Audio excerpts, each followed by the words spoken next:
Come over here, we need to talk. Do you really think doing crystal meth is cool? Meth makes you do dumb stuff, like barebacking, and it harms your brain. You know, when my friends are in trouble, I try to shake them up. That's why I'm here. So if you know someone who's using crystal meth, shake them up. Reach out to them. What's cool is being true to yourself and helping your friends. Love and respect. Now that's cool. Look, listen. Love, respect.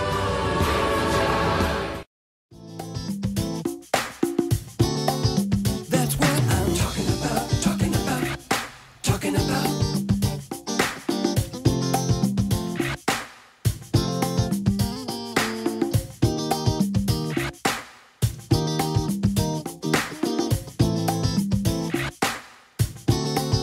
That's what I'm talking about, talking about, talking about. Hi, welcome back to Talking About. I'm JC Alvarez. I'm Cara Kilduff. And joining us today, we have some very special guests, returning guests, special friend of the shows, of course. Fitness expert, physical therapist, Greg Mills. How are you? I'm good. How are you? I'm doing very well. Thank you very much. And he's joined by Bouvier Edmond. How are you? I'm very well, thank you. Glad to be here. Absolutely. Well, Thanks for coming. Bouvier, you are a acupuncture detox specialist. Is that correct? That's correct. That's an interesting title, and we're gonna get to what that's all about. Our discussion is going to be really very important, very significant, because besides the fact that Greg has been on the show before to tell us about fitness and taking care of ourselves, especially get us ready for like, you know, summer season and all that kind of stuff. But crystal meth addiction is something in our community that's still growing. It's still impacting a lot of people. It's impacting a lot of young people. And people are still relapsing from it a lot. And it crosses all boundaries. It's not just something that's happening within our community. It's happening all over. Certainly, let's start with Greg. You wanted to tell us about your experience, and can you tell us about your journey and what led you to crystal meth? Well, I hesitate to talk a lot about my childhood, but let's just say that there was foster care involved, and I was very anti-drug as a child. But I was very anti-drug as a child, and I found out that I was HIV positive at a very early age, 22 years ago. And at that point, I thought, well, why the hell not? Because back then, you know, there was really not much hope for you, or at least we didn't think there was. Yeah, it was a very different era, very different time. Yeah. 10 years later, I found myself in a courtroom on my way to prison for selling drugs because I had been supporting my habits.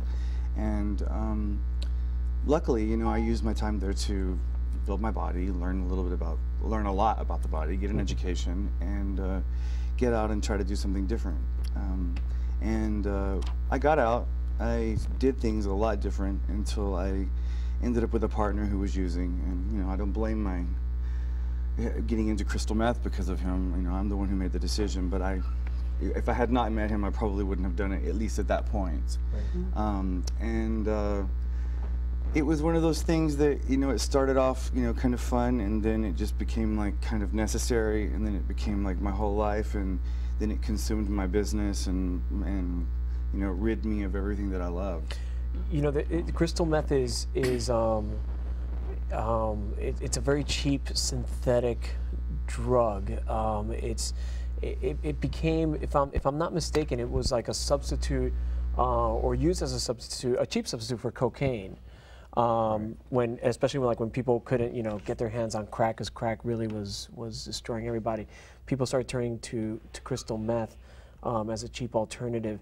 The high that people have talked about on crystal meth is one that makes them feel superior, makes them feel like if they're untouchable, which is, I imagine, what makes it easy to get addicted to this drug. It just makes you not care. I mean, like, if you're insecure about something, it takes that insecurity away. If you have inhibitions sexually about something, it takes those inhibitions away. The reason why the spreading of HIV is on the rise again is because of the lowering of inhibitions and of the lack of fear of catching it. And so there's a lot of unprotected sex going on, and not to mention, you know, like, you know, crystal meth, especially within the gay community, is associated directly with sex. I mean, that's, I think, why it's so, I think that's why you see, like, you go to a Crystal Meth Anonymous meeting and it's 99.9% gay guys. You don't, I've seen very few straight men at Crystal Meth Anonymous meetings. I mean, I imagine that there has to come a point in this addiction to this drug where you just realize that it's out of control. Well, my point was, and this happened, I don't remember how many years ago it was that I did your show, but this happened October 14th, 2011. I was the last day of about a 2-week-long binge, and I ended up in Bellevue Hospital in the psych ward, blind, and I had a heart attack, and I had called the police on myself because I thought someone was in my air conditioner vent trying to shoot me, and when they came and broke my apartment door down, I was hanging from like the pipes in the ceiling in the air conditioner vent, and I mean, it was just a really psychotic situation. I mean, I was like, oh, hello, you know, and then like all of a sudden reality came, like, what am I doing, you know? And I mean, like, there have been other times where there were overdoses and other times where, you know, bad things happened to me, but I mean, they were never that bad. I mean, I woke up not knowing where I was on a ventilator with tubes down my throat, strapped to a bed where I couldn't move. I was scared, and another one of our neighbors, Chris, one of my neighbors waved at me, and I was like, it comforted me that at least somebody was there that I knew. And they wouldn't let me go until I could see again. They had Imagine that. Yeah, they were like, and they wanted to make sure I wasn't a danger to myself. And so, like, just that alone, I mean, like losing my sight and almost losing my life. I'm like, well, actually, I did lose my life. They had to revive me in my apartment and twice in the ambulance on the way to the hospital. And I only live a few blocks from Bellevue. So that did something to me. And, you know, when I got out of the hospital that time, for the first time, and like I said, mentioned earlier, I had gone to prison for dealing years and years ago. For me to be confined is a lot to take. I mean, it would take a lot for me to say, okay, lock me up. Well, this was bad enough for me that I said, hey, lock me up, because if you don't lock me up, I'm not going to live. And unfortunately, in New York, most insurance companies don't have to pay for inpatient rehabilitation for crystal meth, and there's no detox units for crystal meth. There's no detox, and the only way you can get an insurance company to pay for an inpatient rehab is if you're referred to the rehab through detox, and you have blood work showing that you have high levels of the drug in your system, and you know, blah blah blah, and so. I didn't. By the time I got out of Bellevue, I had no drugs in my system. I was completely sane. I mean, I was depressed and I was scared, and they wouldn't put me in. And I had tried to stop many times before, and I did. I had, like, you know, 8 months, 9 months, a year. You know, like I would get close. You know, actually, I never made it a year. I would get close to a year, and as soon as I would get close to a year, I would relapse. And the main reason why, I think, was not because it was like, I would think, oh, it's almost a year, I'm cured. It was just that I would start working more than I would start going to my outpatient meetings and stuff like that. And You were in charge. You were running the show. yeah, exactly. Well, I mean, I run my own business, you know, and the thing is, and so like I was like, okay, eat and pay the bills, or go to a rehab meeting. I'm sober, I'm fine, and then, you know, like, I would get away from it, and then it would happen again. So relapse always happens long before you. Yeah, the Yeah. relapse happens before you actually do it, you know. Yeah. Like, and so what ended up happening was I called one of my old sponsors, and I'm not a 12-stepper by any means whatsoever. It never worked for me. But I still had my friend who was my sponsor in Houston. I never wanted one here in New York. And I called him, and I was crying, and I'm like, they won't let me in rehab. They won't put me in rehab.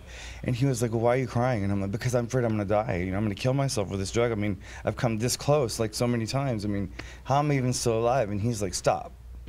Take that right there, that strength that you who've been to prison and who is scared to be confined, and who is willing, you who's so independent and not willing to let anybody do anything for him, you're willing to lock yourself away for an indefinite amount of time, because something scared you bad enough that you know you need the help. He said, take that same resolve, and he goes, do it in an outpatient system and shut up. And I mean, no, he's like, that's why I like him so much.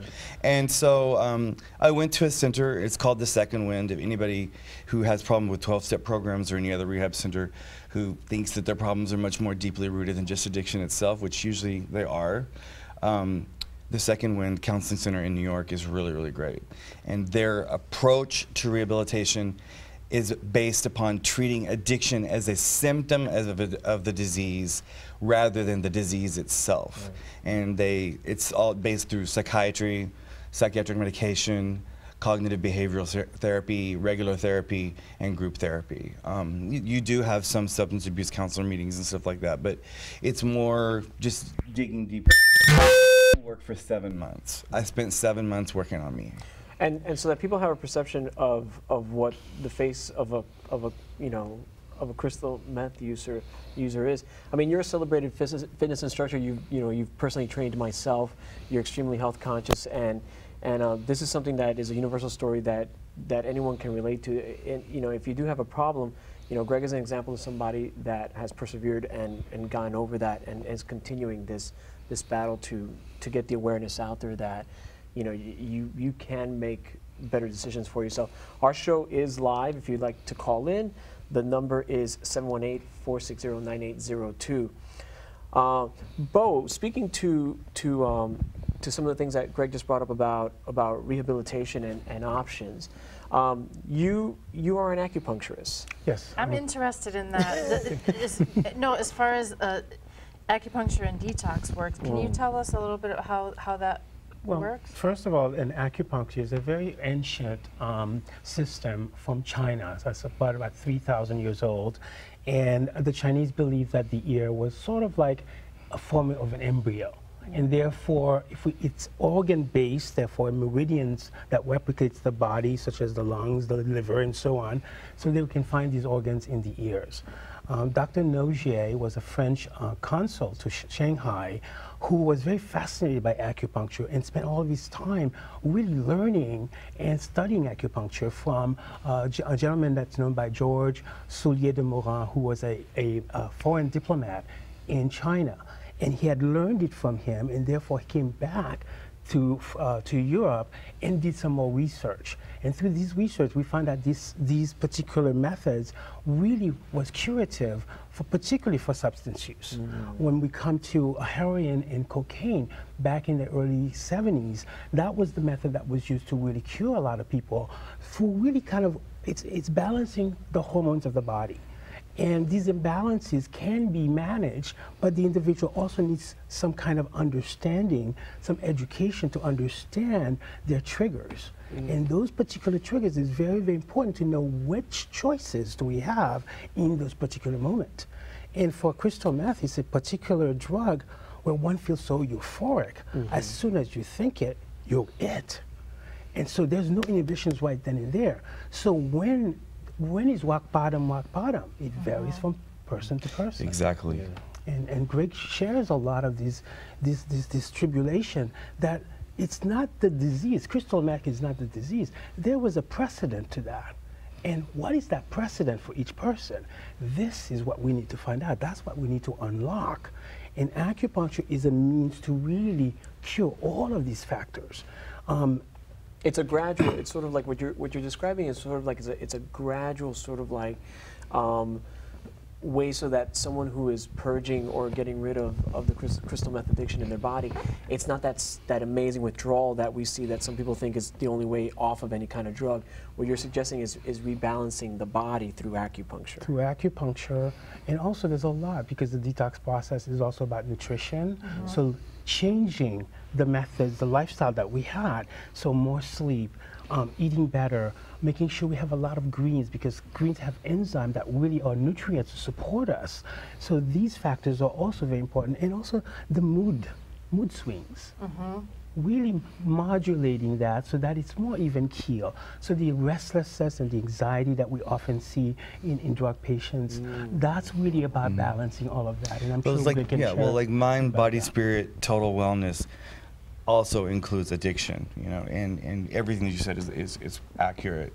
And there are things that work for some people that don't work for others, and there are things that work for others that don't work for for even other people.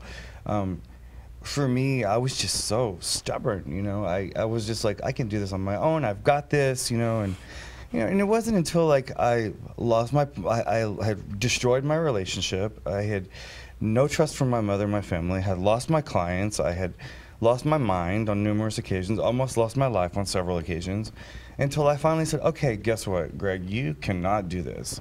And that point, that low, that rock bottom, is different for every single person.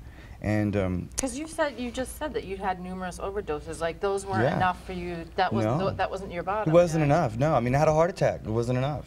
You know, and like waking up on life support machines, it wasn't enough. You know. Did you reach all of your yets yet, though? Like, are you done?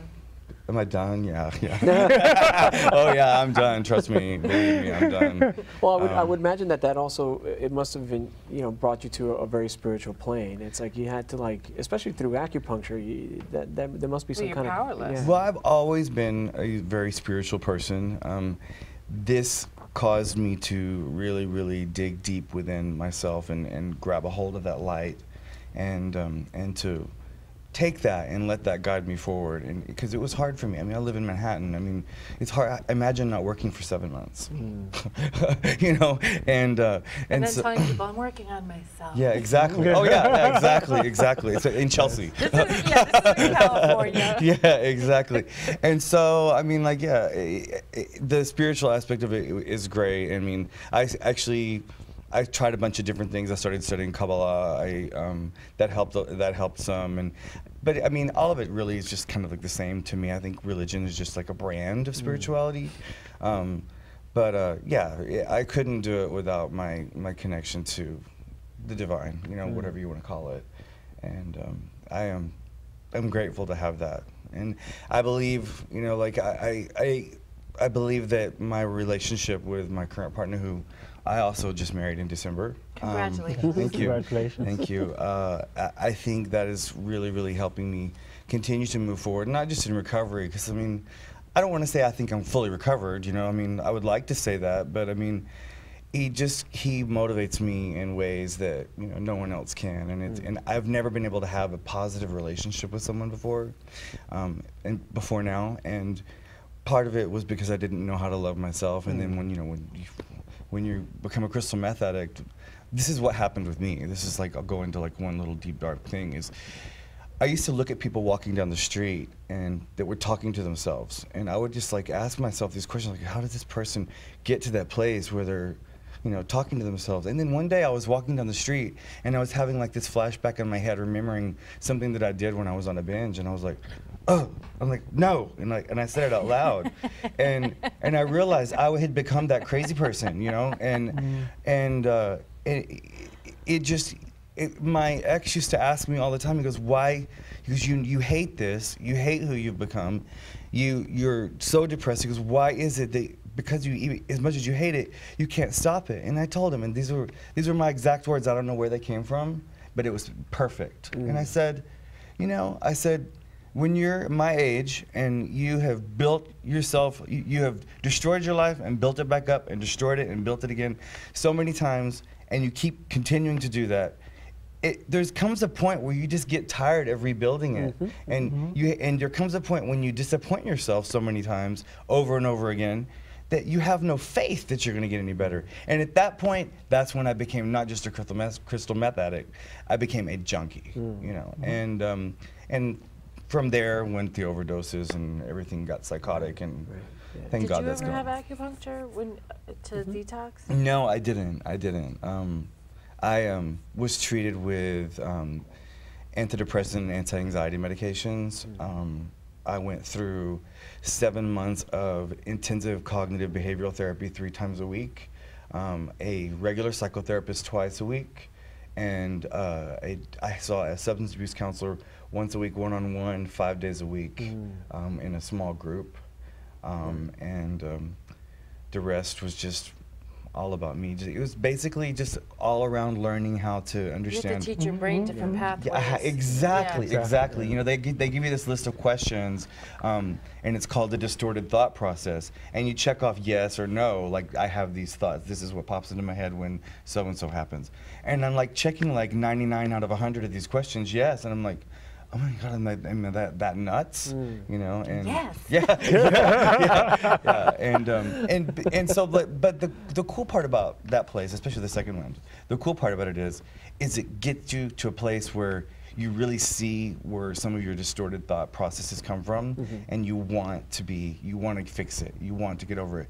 And it's funny because I would like be walking down Fifth Avenue on my way back to my apartment, and I'd be like, and all of a sudden I would like, have this thought, and I'd be like, oh, I'd stop and just pull over to the side like I was going to do a text message. But instead, I would like pull up my little cognitive behavioral therapy app on my iPhone and say, where is this thought coming from? You know? Do you think that second wind helped you out because you had the willingness?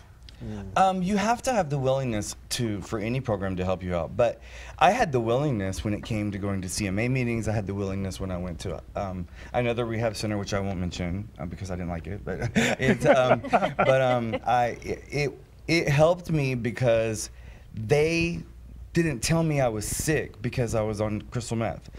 It helped me because they told me I was sick, and basically I had so much toxic stuff going through my head. You were self-medicating for years. Exactly. So and it was just that, you know, it was all compartmentalized stuff that had to come out. Yeah. And you know, once trust me, there were moments in therapy where I had nervous breakdowns where I thought they were going to drag me in an ambulance back to the psych ward. But I mean, like, it really, really, really, it saved my life. Well, have you noticed in your practice with your clients that they actually get to a place through the acupuncture that they feel better, are more connected, are more well-rounded, that you're introducing them to things that they didn't think of before through the acupuncture? Absolutely, because they're coming in with a volition, and that's the declaration that I want to get better. And each time they come in, that's the intention. I'm basically here as a support, a conduit to facilitate that and hold that space. And also to allow them to have access to these emotions, those feelings that used to be very disturbing, to be able to really look at them and to own them and to know that you have the power to change them. And not be afraid of having a feeling. Exactly. And then also to be able to seek additional help, because acupuncture is adjunctive in the substance use treatment. It's not just acupuncture. Spirituality comes into play. Trusting, learning to trust other people, trusting self. Having these conversations, looking for options. What are my options before I jump? What are my options? Do I need to look at that and create 5, 6 different plans before I just jump and go for it? And see, I'm fortunate enough to live like just one floor up from this guy. This guy is awesome. So he's helped me a lot. He has. No, and he's just amazing, and I'm so grateful that you're able to share this story, because if you can make one difference for one person, as we were talking earlier. Right. I have to admit, I got so excited when I saw like your credits, I guess, but just certified acupuncture detox specialist. That's amazing. And so, I mean, you work hand in hand with people's treatment programs. Well, yes? absolutely. But let me just share a little bit about that, because it is a trained process. One has to study acupuncture. Right. I studied at Swedish Institute, so I have 4 years of academic training and also 12 internships. I've actually worked at various hospitals working with all kinds of patients, HIV, cancer, including substance use. So one has to really look at everything else. Just because a person comes into me and they have an issue, well, there's no judgment on whatever that issue is. Right. They're just going through a journey. How do I support an individual to get to their wellness? And that's the objective. And no judgment, it's really support and lots of love and lots of love. There are going to be some of our viewers are going to be curious about maybe getting more information about acupuncture, especially for dealing with meth addiction. How can they get in touch with you? I'm located, you can reach me at 917-686-6044, which is my telephone number. And my email address is acustarhealing@gmail.com. And Greg, also, there may be people who want to reach out to you how can they reach out to you to not only, share their stories? Because I mean, what often happens, and one of the great things about when we do our show is when people share their stories in this capacity, it really opens the doors to other people wanting to connect with someone. You can connect with me on Facebook through my website. My phone number is listed on my website. My email is listed on my website, but I'll give you my phone number anyway. It's 212-380-1250. Website address is www.gregmillsfitness.com. It's Greg Mills, M-I-L-L-S, fitness.com. And you can connect with me through Facebook from, like I said, from my website. And if you want to call me, you know what? Like, I'm always there to listen and and offer any advice that I can. What prompted me, which is something that I forgot to mention, I can't believe, because the whole reason why I wanted to do this show was, not just last year, but last year in the latter half of the year before, I buried 6 of my friends, all from drug overdoses or suicides related to not being able to stop using drugs. And I had really pulled myself away from having anything to do with anybody who was an active drug user anymore, because it hurt me so bad to have to deal with that. The last memorial service I spoke at, I swore would be the last one I spoke at. Yeah. And I'm here, but I'm back in that place where I can listen. And so, anybody, give me a call. And thank you so much for sharing your story. And if anyone is needing any kind of assistance locally, you can get immediate help through New York Crystal Meth Anonymous. Yeah. CMA. nycma.org. Yep, and they'll point you to meetings where you can go, where you can. I think they even have a crisis hotline, the Right. 212 number. It's Crystal Meth Hotline is www.methhotline.com, and the number is 1-866-347-6588. And we'll have all of that information posted on our website. Thank you to our guests. Thank you for, Thank you for so sharing your much. stories. Thank you to be Coming on here, the show. Greg. Yeah. Hey, thanks for another great episode of Talking About. I'm JC Alvarez. I'm Cara Kilduff. And stay tuned. We'll have more for you. Talking about.